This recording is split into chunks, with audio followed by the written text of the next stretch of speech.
माँ काली के जन्म की कथा। सभी देवी देवताओं के जन्म की कई कहानियाँ प्रचलित हैं और बिल्कुल इसी तरह माँ काली के जन्म से जुड़ी कई कथाएं सुनाई जाती हैं। उन सभी कथाओं में से एक कहानी है जो सबसे ज़्यादा प्रचलित है। बात उन दिनों की है जब एक शक्तिशाली राक्षस दारुण का अत्याचार तीनों लोकों में बढ़ गया था। तीनों लोकों में सभी इससे बहुत परेशान थे। सारे देवता दारुण के हाथों मात खा चुके थे।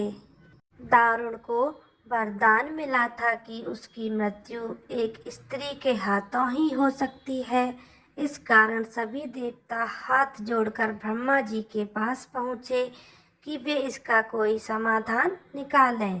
इसके बाद ब्रह्मा जी ने एक स्त्री का रूप लिया और दारुण से युद्ध करने चले गए, लेकिन वो भी इस असुर को हरा नहीं पाए।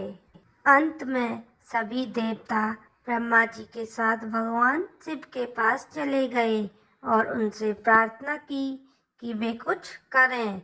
सभी की प्रार्थना सुनने के बाद शिव जी ने मुस्कुराते हुए माता पार्वती की तरफ देखा।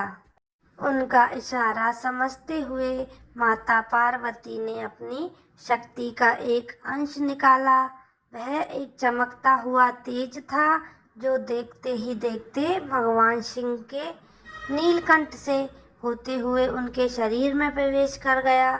उसके बाद भगवान शिव ने अपनी तीसरी आंख खोली और तीनों लोग थर थर कांपने लगे।